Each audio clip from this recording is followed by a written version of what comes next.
In September 2003, the famed Commonwealth Club in San Francisco asked noted author and Harvard MD Michael Crichton to come speak on a question. And the question they posed to him is, what is the greatest challenge facing mankind? Crichton surprised the liberal audience with his answer. He said the greatest challenge was distinguishing reality from fantasy and truth from propaganda. He said that until you can do this, mankind won't be able to address the more tangible problems facing us. Well, Crichton died in 2008 on the very day that Barack Obama was elected president. Had Crichton lived, he might have been surprised. He certainly would have been vindicated to see truth continuing to lose out to propaganda and fantasy enveloping the political sphere in America. In running for governor in Kansas, even I was surprised. I had failed to anticipate just how powerful the propaganda would be, and for that I'm sorry. I didn't prepare the ground well enough. When someone is called a racist, a fascist, even a white nationalist over and over on a daily basis, even Kansans will eventually doubt themselves and start to believe what is false. This is especially true if progressives control all of the major means of communication, whether it be the educational establishment, the universities, the media, and in Kansas, even the courts. Sorry to say, but by the end of the campaign, Democrats and their media allies had convinced many people, even Republicans, that I was an extremist. If I were one, I would tell you, but I am not.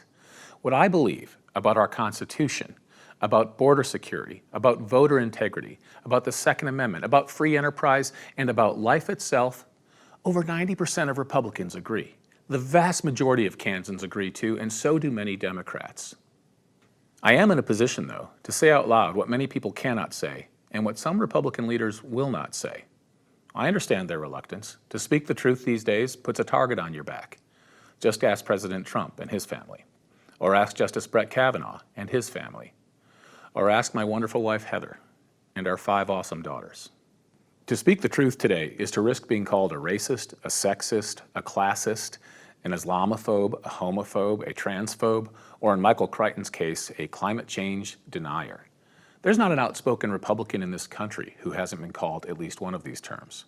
The left uses these slanders to control the debate, and recently it's gotten out of hand. It started when Kamala Harris all but called Joe Biden a racist in denouncing him during the Democrats' first presidential debate. Then AOC's Indian American Chief of Staff said the Native American Sharice Davids was voting to, quote, enable a racist system. To make sure Davids and all those other new Southern Democrats got the message, Ayanna Pressley, AOC's crony in the so-called squad, had this to say. If you are not prepared to come to that table and to represent that voice, don't come.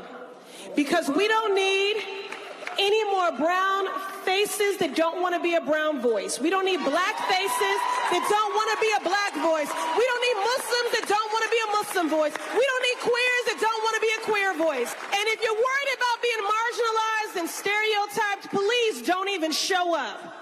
Because we need you to represent that voice.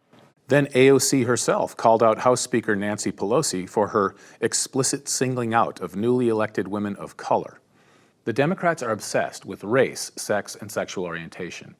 They use it as a weapon to stifle debate, especially with Republicans. Well, we can't let them, and I won't let them. They've called me every name they've got, and they haven't scared me out of public life yet. This time around, though, before the race for U.S. Senate heats up, I'm going to explain how fantasy and propaganda work. I'm going to explain how liberals became progressives, and how progressives continue to distance themselves from reality and defame those who have not. But I need your help. The opposition controls every major newsroom in the region and most in the nation. To offset that advantage, we need to use social media to spread the truth. Please share this video with everyone you know, every way you know how.